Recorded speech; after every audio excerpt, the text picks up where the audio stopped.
Everyone, once again welcome back to my channel. I hope आप सब अच्छे होंगे। बहुत टाइम के बाद मैं कोई वीडियो शूट कर रही हूँ और बहुत एक्साइटेड हूँ, खुश हूँ कि मैं बैक टू वर्क आई हूँ। टाइम से मैं रेगुलर नहीं थी और इस बीच में आप लोगों के मैसेजेस बहुत यूट्यूब इंस्टाग्राम सब पे मिल रहा था और थैंक यू सो मच इतने सारे लव एंड सपोर्ट के लिए। इम्पॉर्टेंट अपडेट है कि मैं फिर से एक नए घर में शिफ्ट हो गई हूँ। हार्डली 1-1.5 महीना हुआ है। तो आज मैं आपके साथ अपने इस नए घर का जो फर्स्ट मेकओवर शेयर कर रही हूँ वो मैं किचन से स्टार्ट करने वाली हूँ, जो कि कम्प्लीटली नॉन मॉड्यूलर है। स्टोरेज के नाम पे सिर्फ 3 शेल्फ है, काउंटर टॉप है बस, और एक लैंडलॉर्ड का ऑलरेडी यूटेंसिल्स को ऑर्गेनाइज करने के लिए जो वो स्टैंड वो है बस। बाकी सब कुछ मुझे अपने उससे करना है। और ये सबसे पहले आपको दिखाती हूँ कि ये किचन मेरे अरेंजमेंट से पहले कैसा है, फिर बाकी मेकओवर मैं आपके साथ शेयर करूँगी। ये है मेरे किचन का एंट्रेंस और ये मेरी बैक साइड की बालकनी के साथ अटैच्ड है, जिससे कि प्रॉपर वेंटिलेशन, डे लाइट और मॉर्निंग की जो सनलाइट है वो भी बहुत अच्छे से आती है। बहुत बड़ा नहीं है, बहुत छोटा नहीं है, बट हमारे लिए परफेक्ट है। और स्टोरेज के लिए आप देख सकते हैं काउंटर टॉप है, नीचे के 3 कैबिनेट्स हैं, सिर्फ इतना ही है, बाकी सब खुद से करना है। और बहुत कुछ छोटी छोटी चीज़ें हैं यहाँ पे जो मुझे एडजस्ट करनी है और अरेंज करनी है। रेंटेड अपार्टमेंट में हर बार आपके मनपसंद की चीज़ मिल जाए ऐसा पॉसिबल नहीं हो पाता है, कुछ चीज़ें तो हमें एडजस्ट करनी पड़ती हैं। तो सेम उस तरीके से मेरे साथ भी है। ये जो कैबिनेट आप देख रहे हैं ये मैंने कस्टमाइज़ करवाया था चंडीगढ़ में, तो मैं उसमें वर्किंग स्पेस में यूज़ करती थी। फिर प्रीवियस घर में मैंने इसको टीवी कैबिनेट, और अब इस घर में मैं यूज़ करने वाली इसको किचन में। तो कुछ इस तरीके से करवाया था कि मैं कभी भी किसी भी तरीके से इसको यूज़ कर सकूँ। तो आपने देखा ऑलरेडी मेरे किचन में उतना स्पेस नहीं है कि मैं रेगुलर जो हमारी चीज़ें होती हैं, जब हम मॉर्निंग में किचन में काम करते हैं तो फंक्शनल बेसिकली, तो उसी हिसाब से मैंने इसके काउंटर टॉप को अवॉइड किया और इस स्टोरेज के ऊपर वाले स्पेस को यूटिलाइज़ करते हुए अपनी जो डेली की चीज़ें हैं उनको मैंने अरेंज किया है।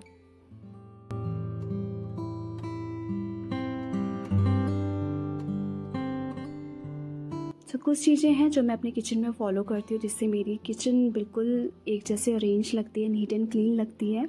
तो मोस्टली जो ये कंटेनर्स आप देख रहे हैं ये किसी न किसी के, जैसे हनी हो गया, जेम्स हो गया और भी, तो मैं कुछ इस तरीके से ही परचेज़ करती हूँ कि ताकि जब मैं उसको रीयूज़ करूँ अपने किचन में तो वो सारे कंटेनर्स ऑलमोस्ट सेम हो, सब एक जैसे लगे, देखने में, रखने में, अरेंज बहुत अच्छे से लगे।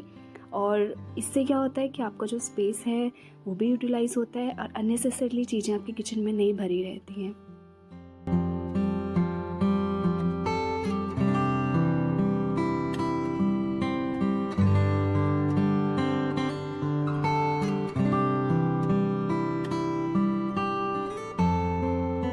तो किचन का ये जो डोर है ऑलमोस्ट खुला रहता है हमेशा, प्रॉपर सनलाइट के लिए, वेंटिलेशन के लिए, तो ऐसे में धूल आना बहुत ही कॉमन बात है।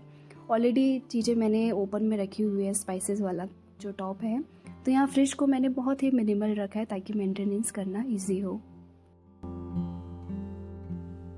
तो काउंटर टॉप के नीचे के स्पेस के लिए मैंने इस तरीके से शीट यूज़ कर रही हूँ जो कि वॉशेबल होता है, आपको मार्केट में मिल जाएगा। क्योंकि मेरा जो सरफेस है किचन का वो कुछ इस तरीके से है कि कितना भी साफ़ कर लो वो ऐसा ही दिखना होता है। तो यहाँ पे मैंने इस तरीके से इसको पूरा सेलो टेप से और उसकी हेल्प से यहाँ पे फिक्स कर दिया है ताकि इसको क्लीन करना ईजी हो। अब चलिए करते हैं काउंटर टॉप। और काउंटर टॉप को मैं बहुत सिंपल रखने वाली हूँ क्योंकि मॉर्निंग का जो रश होता है, बच्चों को ऑफिस जाना, वो सारी चीज़ें, तो उसमें एक प्रॉपर स्पेस होना बहुत ज़रूरी है। और ऑलरेडी मेरे पास स्पेस बहुत कम है तो इसको मैं बहुत मिनिमल ऑर्गेनाइज़ करूँगी।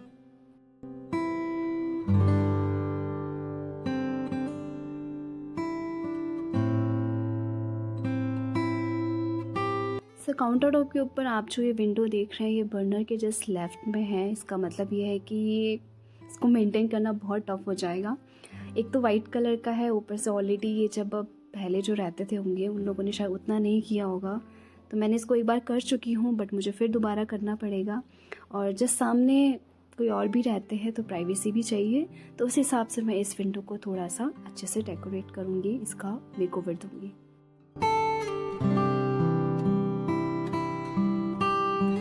प्राइवेसी के लिए पहले जो पेपर लगा था उसकी जगह मैं इस तरीके से शीट्स लगा रही हूँ जो कि स्टेशनरी शॉप पे आपको मिल जाएगा, बेसिकली गिफ्ट रैपिंग पेपर के लिए।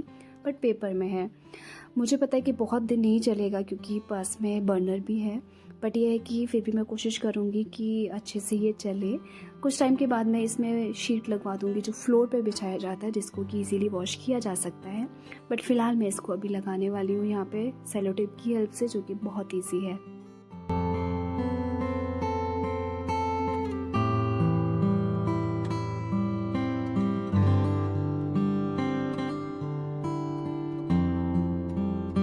सो अपर पोर्शन के लिए मैंने एक शॉर्ट कर्टेन स्टिच किया और यह डिज़ाइन आपने मेरा पहले एक बार वीडियो में देखा होगा। सेम मैंने वही किया है और ये बहुत अच्छा लग रहा है। तो चलिए बात करते हैं अब दूसरे विंडो की। तो सेम फैब्रिक में मेरे पास थोड़ा और था, तो मैंने इसके लिए भी एक कर्टेन बनाया और उसको भी मैं यहाँ पे लगा दूँगी।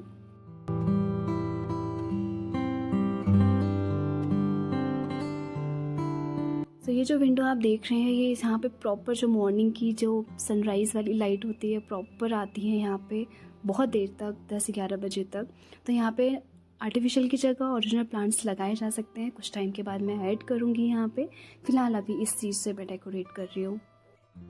सो ये है मेरे किचन का लास्ट पोर्शन जिसको मैं डेकोरेट करने वाली हूँ, अरेंज करने वाली हूँ।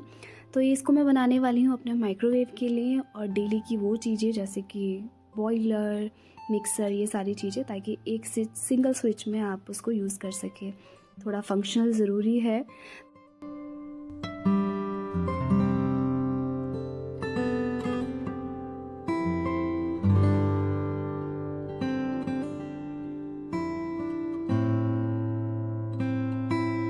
तो यहाँ पे मैंने एक मेज़रमेंट लिया है और मैं इस फैब्रिक को फ़ोल्ड करके अपने उस ड्रॉर में लगाने वाली हूँ, जिसमें मैं सारे अरेंज कर रही हूँ अपने स्पैचुलास, डेली यूज़ के लिए, रेयर यूज़ वाले सब एक साथ, क्योंकि और कोई स्पेस नहीं है जहाँ पे मैं होल्डर रखूँ और बार बार जब वो गिरता है तो बहुत इरिटेटिंग लगता है।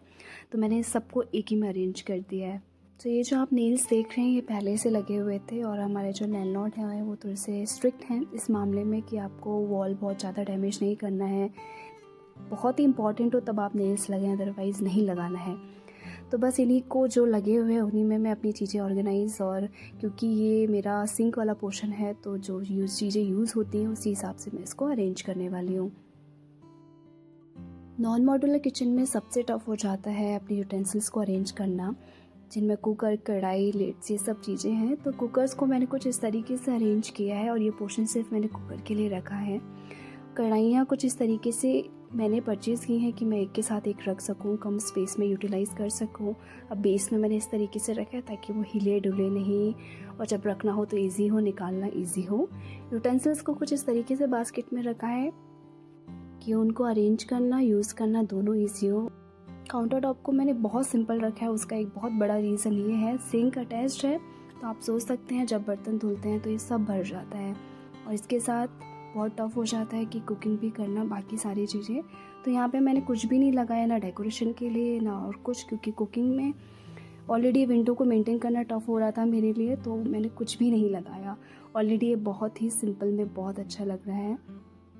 से ये ऑयल कंटेनर अभी भी बहुत अच्छे से वैसे का वैसा ही है जैसे पहले था और अभी भी बहुत अच्छे से चल रहा है। तो इस स्पेस को भी मैंने बहुत मिनिमल रखा हुआ है। यहाँ पे किचन के सामानों को 10 जगह इधर से उधर रख के देख के कि अच्छा लग रहा है नहीं लग रहा है, ऑर्गेनाइज लग रहा है नहीं लग रहा है, फंक्शनल है या नहीं है, ये सब देखते हुए मुझे फाइनली ये जगह मिली जो मेरे राइस एंड जो भी बास्केट्स हैं उनके लिए परफेक्ट जगह मिली, जिससे मेरा सेंटर का काफ़ी ज़्यादा स्पेस बच गया है।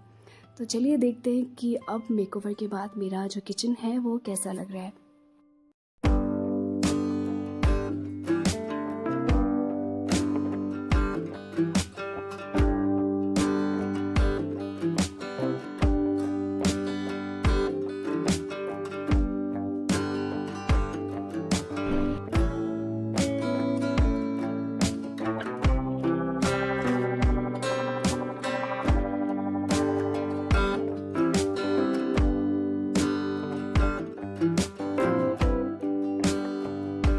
तो ये था आज का मेकओवर। आई होप कि ये वीडियो आपको पसंद आई होगी। तो चलिए मिलते हैं नेक्स्ट वीडियो में, तब तक के लिए बाय बाय, टेक केयर, अपना ख्याल रखिए।